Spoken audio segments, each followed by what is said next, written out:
What's up, you guys, and welcome to a brand new episode of the Ask Alex Show. This is the show where we take your topics and answer them here on the show, but we also interview prominent people like celebrities, actors, things of that nature. But I wanted to take the time to interview one of the best people that I've known who's created content with me over the years. Someone who's super creative, super talented, and someone who just put out one of the dopest comic books of this year. Just recently, it just came out. You guys know him. He's definitely one of my co-hosts on the Ask Alex show. I have no other than Elliott Carter here on my show. How are you doing today, Ian? Man, what a great intro. I'm doing great, man. It's good to finally talk to you and see you for because it's been a minute, man. It's been a We minute. like life has separated us a little bit, but I'm glad we can come back right now and talk creatively and chop it up, man. Yeah, yeah. And for you guys who don't know Ian is, like I said, he's been on my show multiple times. This is actually not the first time I've interviewed him. I know when we started really collaborating during the pandemic, I interviewed him and then added him on Yeah. the show. And fun fact, during the pandemic, he started creating a comic book, which we're going to dive into this interview. Yep. But before we get to the comic book of this, I wanted to ask you, Ian, how you've been doing ever since the development of this comic book, and even now going into 2024. Oh yeah. As you said, it was a long process. I started writing it during the pandemic because everybody had a lot to do. Mm-hmm. Uh and this comic book this is a part two of a three-part series. So I wrote one, two, and three all during the pandemic, and it's gone through rewrites. As a creative person, you should know like a lot of rewrites go into things. And yeah, after getting it out there, I had one draft, and I was just like, this is cool, but like it seems a little unfinished. And during the pandemic, as you were saying, there was a lot of things that were being discussed. One of them was the uprises of Karen. Every day you would see a video of a Karen doing or saying something, and it's just like, like people were fighting like amongst like political parties, racial, social issues, but everybody was on one agreement: these bitches suck. And, and that was like the little ingredient I was missing. So I went right back to the drawing board and just added that to the story, man. And it was it was part of like the volume two of the three-part series. It was so good. I was like, you know what? I think volume two itself can promote one and three, just because like everybody collectively knows what a Karen is and they wanted to see one get theirs. So that was the process. Like you said, during the pandemic, I wrote it all, and it finally came out early 2024, which was the end of February. I wanted to have it out last year, man, but like it's expensive, timely process. Yeah, yeah, and we're gonna talk about that. And what Ian's referring to, he made a comic called Angel and Reset Volume 2. You can definitely get this on paperback or in Kindle. So if you have like an iPad or a Kindle device, you can download it digitally. And as he was Mhm. talking before, back in 2020s when he wrote all three iterations of it and decided to come out with part two. As he just stated before, he had multiple rewrites before it released. And I wanted to ask you, bro, when I read the comic book, and then also we'll get into the video version of it. But when I read the comic book initially, when I got it a couple days ago, it gives off a like a Invincible meets uh um the boys, but it also gives Uh-huh. off a like a because they're in the comic book, and I don't want to spoil anything for people who haven't read it. There's like you're trying to Hmm. save your son in a sense, and but you Yeah. don't really care for the mother, the mom that much. And I'm trying to. There's like a huge comedy element to it that I can personally relate to, given the Yes. circumstances. And I knew as you I'm could. reading it, Yes. I'm like, oh my god, this isn't anything that you've ever read. So when you came up with the concept of Angel and Reset, what was your Hmm. thought process behind that? Because like I said, it gives off those two elements, but more of a comedic black element that only certain black individuals can understand. And I think you almost nailed it, bro. Like you when you said The Boys and Invincible, that was definitely parts of the inspiration because I love those shows. And superhero shows and movies are big things right now. So of course it's in our culture. Mhm. But at the same time, I wanted to put a little bit of our flavor. So one ingredient you were missing was the Boondocks. And the Okay. Boondocks, very, very the Moondocks and the series, it's a comic book series that I think is going to get a short series soon, is my boy Aunt Piper's series. What is it called? Shit. Hold on. Sorry. Oh, you're fine. Yeah, Aunt Piper's Trill League series was a little Mhm. bit of an inspiration as well too. Mhm. But yeah. So what inspired all of this is I've been a writer my whole life. I've written scripts. I've written jokes and stuff like that. But I've always wanted to do like a short story movie, and that will be in the future, hopefully. But things in my life didn't inspire this comic book as you. I'm glad that you could relate to a little bit of what I was talking about because a Yeah. lot of the things in my life is what came into the comic. I'm not going to Mhm. get too in particular about little things because legally I can't. Uh, By the way, if that you know what means I'm talking read the about. book. Read the book. But just know I love my son. But Mhm. so there was things in this book as I was talking about the Karen things, but there's also other social commentary in in the world that I put in Mhm. here. Mhm. A late rewrite was the that brawl that happened in Alabama last year. That was Oh. a late rewrite. I put that in there. But there, Mhm. like I said, there's little things in life that are in here, so the world that reads this that's not from where we're from can see. Oh, I can relate to that, and I Mhm. know exactly. I know those references. And then I have my personal life that I reference because I feel like uh, I believe in a God, man, and I believe God has a huge sense of humor. And every time Yes. I go through some stuff, it can get emotional, it can get sad, but then when it's time to reflect, as you probably do, Mhm. you can laugh at the reflection. During the time, you're probably not laughing. You're probably going through every last emotion except happiness and sadness. But like after that part of your life has gone through, you've gone through that part of your life, and you can just Mhm. reflect to it. You can find the funny in it. And Yeah. I feel like I found a lot of the funny in some of my past that I was like, let me add some of this. Like there's some jokes in there, like my friends would hit me up and be like, Mhm. I saw what you did there, bro. That's funny. Um, so the main character Ozaya, he's loosely based off of me. Mhm. Obviously I've never been a superhero. I don't have a super suit.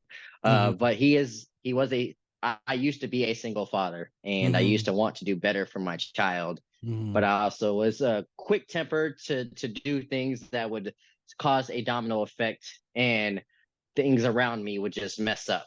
Mhm. Um Angel is somebody I came up with. I Angel is based off of like maybe five different people. Mhm. I grew up with a lot of Hispanics, and I've known a lot of Puerto Rican girls that are Angel. Like I can name five Puerto Rican girls that are Angel. Mhm. Angel is one of those type of girls that she loves really hard. She'll give you anything and have your back through any situation, but don't get her fucked up. Like she will hit you with a 2x4 if you look at her wrong. Yeah, don't piss her off.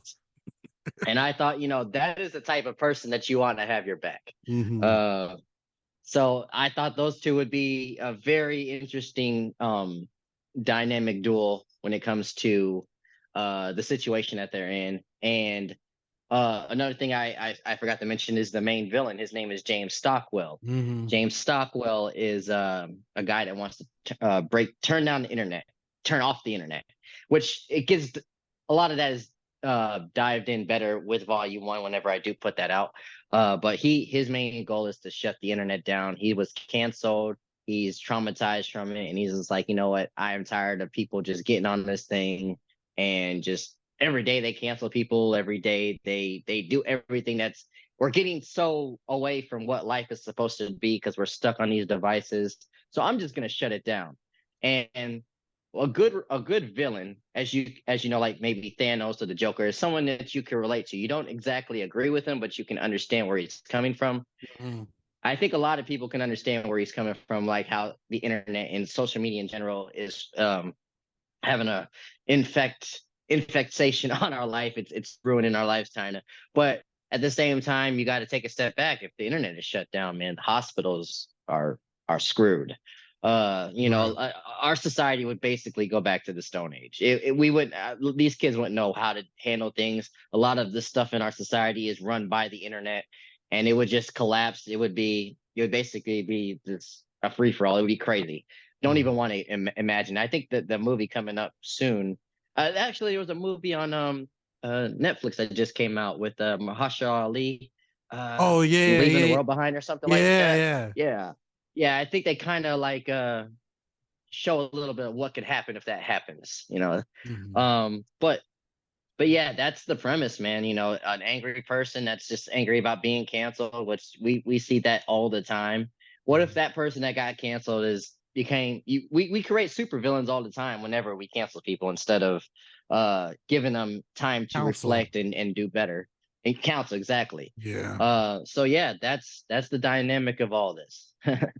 So this story really excites me because I can't wait to see the origin and then where we're going to end in part three, and hopefully sets up future iterations of this character. But I wanted to ask you before we get into what things may set up, because there are consequences at the end of the comic book. Right, When you were developing this comic book, how much research and time and money that you have to go through, and even the legalities you have to go through? Because I know putting together a comic, especially a comic book character, I know there's so many hoops you have to go through. And I know you started right, back in the pandemic, and it came out Black History Month of 2024. So you had right. essentially about 4 years to get all your ducks in a row before this Hmm. comic could come out. So someone who's trying to put out a comic or create a character, what would you say that you would have to go through to get to where you are now? So I'm gonna quote Eddie Murphy right here. Best advice is no advice. He said this when he was trying to get advice from a comedian named Ronnie Dangerfield, very funny Mm, comedian. But mm, he was trying to get his advice, and Ronnie Dangerfield was basically like, "Hey, you're too dirty. You're too, you're not gonna make it in this field." Eddie Murphy mm. became one of the best comedians of all time, and he inspired someone named Martin Lawrence. You son of a bitch! I'll never forget that. Just kidding. No, you're not. But no, yeah, that is my advice because Mm, I've been writing my whole life, but I've never actually been to like a writing school. I've had a lot of in college. I did take some writing classes, but like I've never published anything before. It was just a passion project. But you always want to proofread things that you do. You always want to ask people's opinions on things and how you can perfect things. So what works for me does not work for me. If you've been in school to do stuff like this, to become an author or a writer and stuff like that, do you? But like for me, it's circumstances, and I just always felt like I've had this natural gift of writing. With that being said, the process of publishing a comic was not easy, and I'm still learning the process. I got lucky because at this time and period, Amazon has a pretty decent deal about publishing, where they will publish the book for you and they will ship it for you. That right there is basically the middleman. So if I was to do it on my own, say I have a Kickstarter and somebody buys a book, I would have to publish it through a third party company, and I would have to do the shipping myself. Amazon basically does it for me, so they take their cut. I get 70% of profits, and they have their little profits, which is it's awesome. Jeff Bezos is getting richer by the day, thanks to us. But mm, it really is helpful. mm, Um, I when it came to research, boy, every Karen line in this book is a real Karen line. Like I mm. had to watch a lot of videos of Karens interacting with people, and boy, some of them are very funny, some of them are very sad, but like every line you see from a Karen is real. Like for example, the first one that you see is no barbecuing at the park. I think a lot of people watching this can remember Barbecue Becky when that happened. Yes, I think that yes. was during the pandemic, I think, or before it, or something like that. Mm-hmm. But I think that was like one of the starts of the wave. Like, yeah, we know this girl. Everybody knows this type of woman, whether we know their name or not. We know the person that's giving this the social worker a hard time, or the service worker a hard time, Mm-hmm. the black person that's just trying to live life, just watching them for no reason. We know this person. So Mm-hmm. I've had to do research of like what they would actually say. Like we know what they would say. We've been around them, but like, let me give them real quotes. So that was a lot of research, and I also wanted to be very precise about like, and this is more with the volume one, as I was saying, like how Mm-hmm. people get canceled and what happens after that. Like they're basically shunned from society, and how we look at them. Like right now, Diddy is getting canceled. I grew up on Diddy. Everybody, that listens to hip hop, if you're a Biggie Smalls fan or anyone that's came out of the '90s, you know this guy. And now we're watching him in real life, just his life, just being just now. Whether Demolished. you agree with his it's demolishing. Yeah, Yeah. whether you agree with the allegations or not, like it's just weird to see someone that you like looked at as a top tier person, and now they're basically where we're at right now, and just like they can't go outside without tomatoes being thrown at them, stuff like that. Again, take away your personal bias of what's going on. It's just an interesting thing of what we do. It's like virtual pitchforks, like and or hanging and stuff like that. It's Mm-hmm. wild. Mm-hmm. So I looked at a lot of like the psychology of how that affects people, and again put my personal life in there as well too. Like when I write something too, I want to make sure like I can blend in reality with fiction. Like obviously I've never flew in a suit, and I've never beat up a whole bunch of people in the projects, but Mm-hmm. I would if I if I had the chance, if I knew there was a group of people selling fentanyl down the street and it's ruining the community. How would I do that?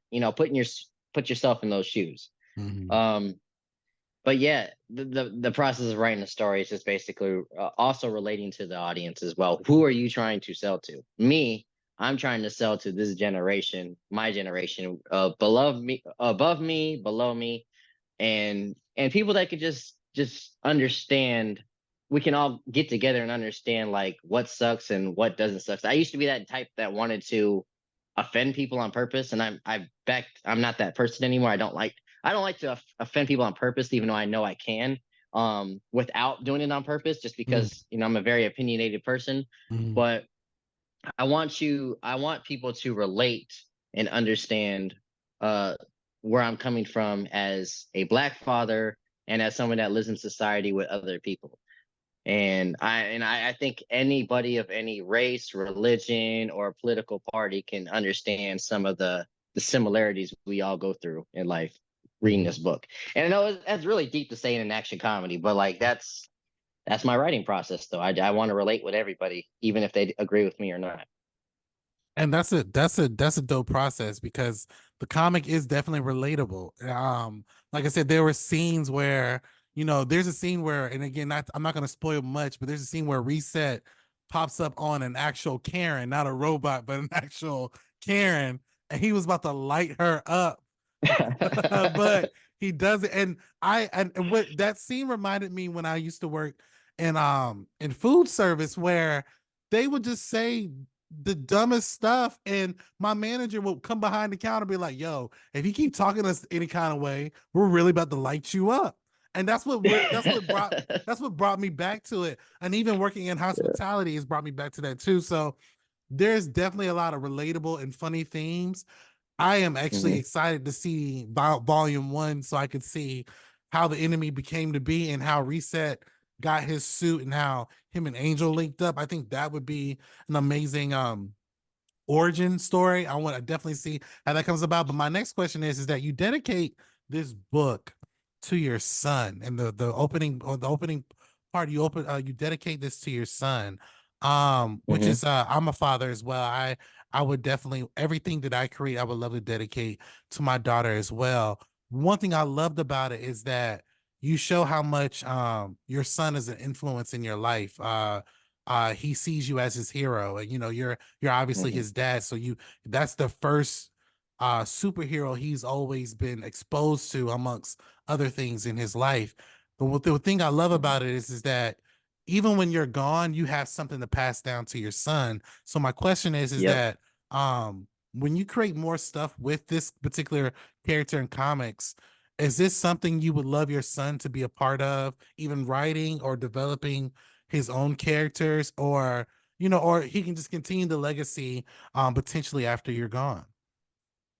Yeah, man, it's great that you noticed that because one of the reasons I did do this is like it's not to become rich or famous. It was honestly something to leave my son. Like if me and you drop dead right now, you know, your daughter could probably go through a deep dive of your YouTube videos and you know just to see what type of person this man was and what type of creative things because you made a short film of a static shock and stuff like that. But like, you know, it's stuff what could you leave to somebody after you are gone? And Mhm. I mean, I have YouTube videos and stuff like that. I have, you know, artsy stuff, but like a whole book, man, like not only for him, but for the world. It's like, yo, my daddy did this. It's a cool flex, man. My father passed away. And he was a poet. He left a lot of his poetry for me. But like he was still a mysterious man. I don't want to ever be like that for my son. I want him to know who I was. You know, he's 11, he's 12 years old now. So like there's I can't be 100% transparent with him because he's still a child, but like, you know, there's things I could leave just in case things end tomorrow. The creator and he himself, man, while I was writing this comic, he's to the side folding up paper and drawing stuff like that. I could see like it's influencing him a little bit. You know, Mhm. I'm a little critical of his work, you know, but it's all out of love. You could tell he gets frustrated when I criticize him, but it's all out of love. And I just like this is dope that he mirrors what I want to do. And it's not I'm not even trying to push him to do that. I want him to do whatever he wants. But like it's cool. He sees that and he's reflected of wanting to do the same thing. But I did like what you said, like leaving something behind for him. That's exactly what I was trying to do in this whole process. Not even just this, but future projects. Um, future, sorry about that. Future projects. I do want to finish 1 and 3. I actually, if I could finish 1 and 3 and then maybe do something else, there, I do want to touch on like Florida Man. I think I have a great idea for a bad guy with Florida Man, and and Angel and Reset this guy just and that'd be another research purposes. I would research every Florida Man article I can find and find the craziest stuff and put it in the comic and then Mhm. try to take this guy down. Um, but I would continue to keep my son in the comic though. And I I and you when you see this comic, you could see I'm very I could be very comedic. But in the future, I do want to do dramatic things and thrillers and stuff like that. I want to switch it up a little bit in the future. And if my son is continuing to do what he does, like writing, because he writes too. Like I would love to collaborate with him and help him as much as he can. But again, like I said earlier, best advice is no advice. I could give him all the advice in the world, and he could do his own thing and figure it out. I would be even more proud.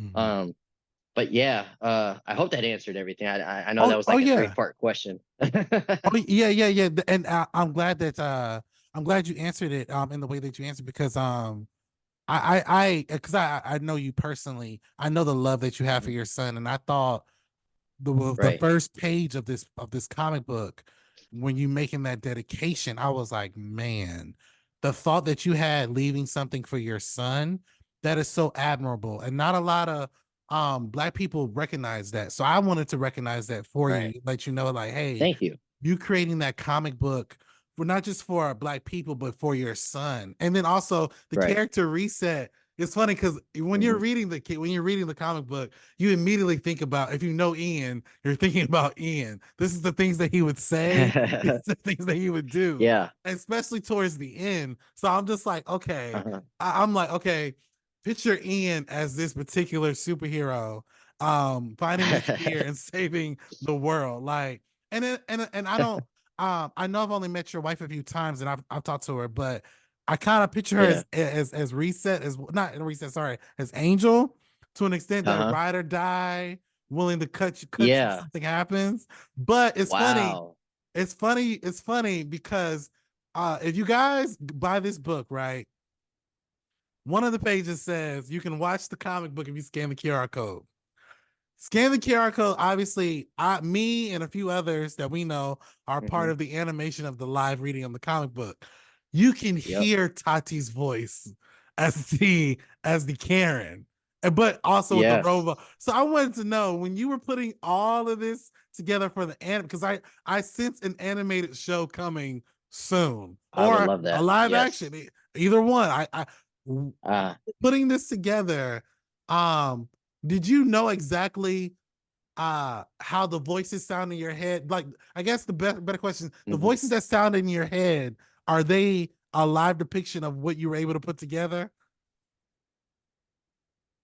Oh man, great process. This process took about a year as well too. Like, Mhm. the writing process took a while, but like the recording and the illustration process. And this is where I'm going to give a lot of props to everybody that was involved. Mhm. Um, but first, I do want to admit, like, Angel is slightly basically loosed off of Toddy. Mhm. Now, if you read the comic and you watch the video like you were just talking about, you're gonna be like, that is not Toddy. Toddy is not an angry person. She's not Right, aggressive. She's not right. like. But this is a type of woman, like in my personal life. My son makes me a better person, and my wife motivates me. Mhm. And Angel, and you'll find that out a little bit more, like probably toward like volume 3. But Angel is meant to make Oziah a better person and be his teammate. And that is exactly what Toddy does in my life. Now, the personalities, like I said, they're coming from Puerto Rican girls I've met before and stuff like that. But I am very proud of you, man. You came up with that conclusion. I appreciate that. Because you know us. So that is she is basically fairly loosely based off of my wife. Now, getting back to Mhm. what you said about, yes, when you get this, if you purchase this, please scan the QR code, and it's a great read along, and there's a little bit extra in there too, like if you scan it too. Mhm. But yeah, the voices and the creative process. So I actually did the writing, like you said, but I did not illustrate any of this. This was a somebody I hired off of Fiverr. His name is Bakun. Bakun, I think his name is. Me and we've gotten to know each other really well throughout the like 2 years of this process. And he understood. He's Mexican, but he understands a little bit of Black culture. He's laughing along with the process. He's asking questions, but he understands where I'm coming from. I didn't have to correct him a lot. Mhm. I can with how I explained this story, he understood the visuals and the culture of this setting. The the book takes place in Callaway. I'm from a place called Callaway in Panama City. So Mhm. it's just like saying like I'm from Brooklyn in New York. So I'm from Callaway in Panama City. So that's why it's set in Callaway. Mhm. Um the main character, they call, or not the main character, the main villain, they call him the Callaway Creeper. The Mhm. Callaway Creeper was actually a real thing in Callaway, by the way. Not the same thing though. In the 90s, there was a guy going in kids' rooms kidnapping them, or Oh like something, or wow. like, yeah, look this up. There was a guy Uh-huh. and they called him. They never. It took him a while to catch him, but they called him the Callaway Creeper. And every day in the playground, we would play this game like, oh, it's the Callaway Creeper, run! We would Mhm. take turns being the Callaway Creeper, so that's where that name came from. But obviously, this is a whole different like settings. But the name is real. If you get the chance, Google the Callaway Creeper and see if a news article or something will come up about it. This was like in the 90s, though, a long time ago. Back to the okay, so sorry, back to Oh, the you're fine. process of recording this. So I decided, I was like, you know what, I would love to have this on YouTube because we're YouTubers.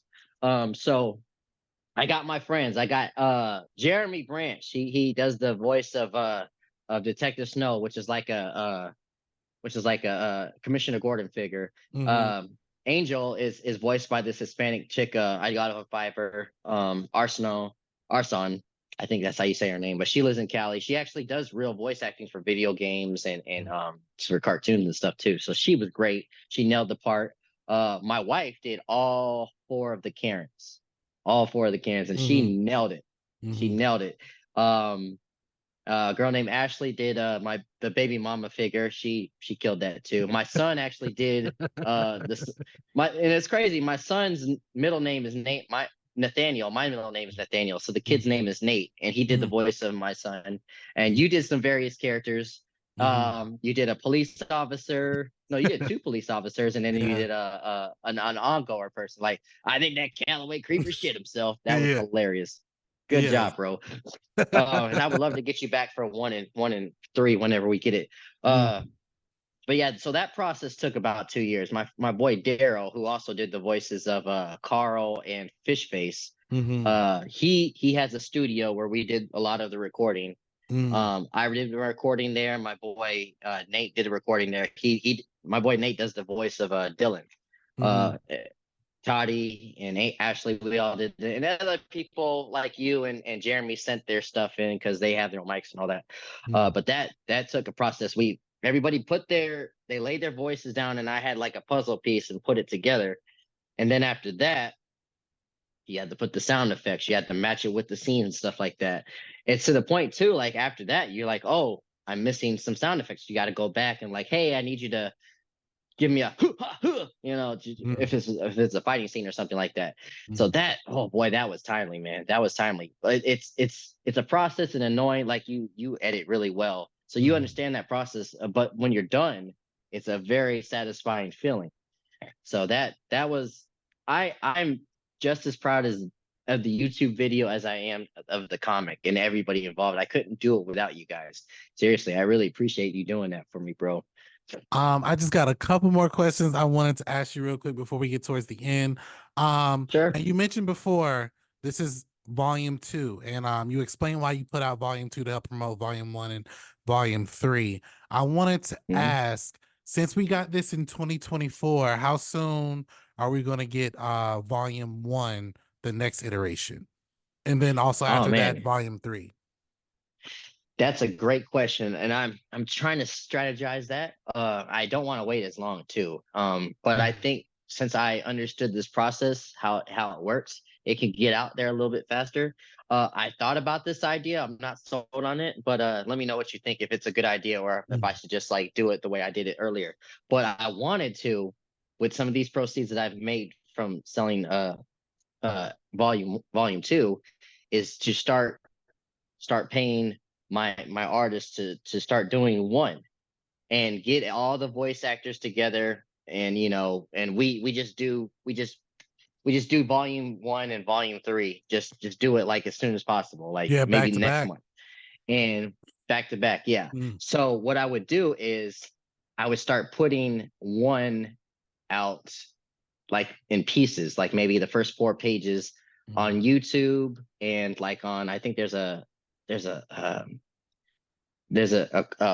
there's a comic book website that you can get pages like weekly or something like that. I forgot what it's called. mm, But what I would do is I would put like maybe 4 pages out a week, and then as soon as volume one is done, then I would start putting the pieces out for volume two, to refresh like what the comic was. And while volume two is running like every week, then I could start paying for volume three. And like I said, we would always already have the stuff recorded with the volume. So I'll be working on that while volume two is running. Um, that's an idea I had. Just start putting out one in pieces that have people come back every week like it's a TV show. mm, And then yeah, during that process, hopefully it'll pay for itself. That's one idea I had. mm, Or um I can start with the proceeds, start working on volume one. And my goal would to get volume one out by the end of the year, and then get volume three out by mid next year. okay, So okay. I have to strategize that. Yeah. Okay, that would be really dope. I can see that how you taking all the proceeds and basically putting it back into your comics, so that way by the time the final product is out for all three, you're just making that money on the back end and you can fund other projects. And speaking of other projects, my next question is that will we get other character like, well, no, let me rephrase the question. Will you be creating a comic book universe, or is this just a comic book set on Reset and Angel? Like, are there going to be other heroes? Because we Mhm. do know that Reset's going to be facing multiple villains at some point throughout his journey, him and Angel. But will he Yeah. be introduced to other potential heroes that live in Callaway or outside of Callaway? Where there be a cinematic universe? Yeah, if you're from Callaway, you know there's a lot of villains. But uh, uh, yeah. So this after volume three, I want to do one more series, and it's not even going to be as long as these are, but I do want to do one more where I involve Florida Man. But I want to introduce more characters too. I have this idea of this guy with chopped off legs, but he has like bionic legs, and he can go really really fast. Mm, Not as fast as like the Flash or Quicksilver. He can't like break time, but he's faster than a speeding bullet. And I mm. want him to. His name is Julian, and his superhero name would be Swift Kick. So I was thinking about putting him in it. Yeah, yeah. So so I'll give you a little bit of premise of the idea. Like, so he's from Egypt, and somebody knocked over a cursed item, and the spirit of the cursed item made its way to Callaway, and it possesses this man in Florida, and Mhm. he becomes Florida Man. So he's doing all the craziest stuff that you've heard on on the news. And he becomes Florida Man, and Mhm. it's there, and he feels responsible. So he comes to Callaway to help Angel and Reset take this guy down. Mhm. And in the process, they have to, and the Rhino is back as well too. I forgot to talk about the Rhino. The Rhino, his name is Mhm. Cubby. He's going Mhm. to be in volume three, but like Cubby would be in this as well too, Mhm. and Cubby would have to fight a big old gator. So Mhm. it's coming along. So that's one thing I want to continue with this story. Me personally, after that, I probably will want to do other things. Me and you, I want to do like a little Mhm. passion project where about Wells Walt, War where's Waldo? Yeah. Yes. So you've read the script already. That I Mhm. cannot profit off of. So that would just be something like maybe I'll experiment with AI. So me, you, and Jeremy might do that. So Mhm. that will be coming soon. Hopefully we could do that this year. Back to me publishing stuff. I want to get into sci-fi and drama. I got a like a list of ideas. Like I've only written like three scripts, but Mhm. I have a list of ideas and concept I want to come up with and do. The next actual project I'm doing that's not Angel and Reset, because I do want to get to like Angel and Reset versus Florida Man. But the Mhm. next idea I have is more of a sci-fi thriller drama, and this is something I want to touch people's hearts, and I want to make people cry and stuff like that. It's a deep one. So Mhm. like I said, I'm a very like comedic person, but the opposite of comedy is drama and sadness. I have a lot of that inside of me as well. And this is why I do like creative stuff. It's therapeutic for me as well. So Mhm. hopefully you guys can see a different side of my writing after we get the silly stuff out the way. Look, definitely looking forward to it, bro. And my last and final question is that as you stated before, we are YouTubers, and I'll be putting out a video before I release our interview about where I've been and what I've been doing, but we want to know what is next for the YouTube side or the video side of Mm, um of your content, because as you know, we good have question. definitely been busy with our personal lives and things of that nature and transitioning a Right. lot. But now we're into 2024. We're now in March of 2024. Will we be seeing new content coming from you? And also if there is new content, is there going to be a difference in the content that you're putting out before? Wow, great question, man. Like I said earlier, I would love to do the series of Angel and Reset, starting with volume one, just like in clips, like hopefully the first couple pages. I would hopefully do that as a weekly thing. But as for me personally, yeah, great question, man. I write stuff all the time too. Previously you've seen like, hey, I'm going to talk about social issues or talk about movies or talk about TV, which I would still love to do. And I would love to, we could bring back Ask Alex or like real debates and Mm, stuff like that, just mm, because I love this banter between me and you and mm, Jeremy as well. mm, But I want to talk more about like spiritual stuff and like conspiracy stuff. Like not too conspiracy. Like I'm not gonna storm the Capitol or nothing, but like I want to go in deep dives. I want to go in deep dives about like the afterlife or like religion or like ghosts and the aliens and stuff like that. And Mhm. these are stuff like I think and talk about and watch YouTube videos about all the time. And I have a lot of opinions and I would love to have conversations and stuff like that. Mhm. So that's the main thing I'm gonna probably focus on when it comes to my YouTube journey. Like two things: short stories, like hopefully we could do the Where's Waldo thing. Like I want to put little stories on there. Um, I've actually done one before, the worst father of all time. Check that out on my YouTube channel. But like I want to do short stories and put them on YouTube, but I also want to have deep dives about like things that keep us up at night and things that we think about. I don't want to be as controversial as I used to be. I don't want to just piss people off, but I do want to have conversations about like the questions, the things that we can't prove are real, but we have our theories about. Like I like to pick apart because this is a weird time and space that we have of everybody has an opinion about something, but at the same time, why not? People would call you crazy for thinking about ghosts or aliens or even God at one Mhm. point, but now well, I don't think you're crazy at all for thinking about any of these Yeah. three things because we don't know at the end of the day. Like the mystery intrigues me. Now, of course, Mhm. I'm not going to go into government deep dives and oh, they're trying to kill our kids. I'm not going to do all that, but Mhm. I just love the supernatural. And so I want to have more conversations like that. And of course, if I see a good movie, I might review it and stuff like that. Speaking Yeah. of good movies, I think my favorite movie of this year so far is One Love.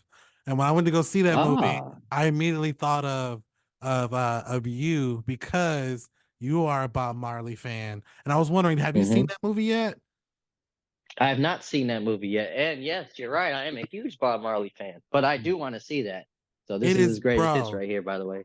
That that movie is I'll say this. There is I personally believe Bob Marley is a more of an impactful artist in terms of the message behind his music Hmm. than Michael Jackson or Prince. Yes, they were Mm, icons, yeah, but I would Bob agree with that. Marley's his whole message was about love. And Yes, there was never any revenge. And when you watch that story, it's like, whoa. Like after I have everything to that watch it. happened to him, like, yo, I Hmm. would be like, yo, there isn't an artist today that I believe that mirrors that, you know. Yeah. No, yeah, that's definitely profit talk, man. I love Prince and I love Michael. Those are great entertainers, the best to ever do it. But like, the message I got out of that is just like, shake your butt and have fun. But Bob Marley, he really was about unity and love. So I definitely agree. I see where you're coming from with that, man. And I got to see that. I've been slacking, man. I've been slacking.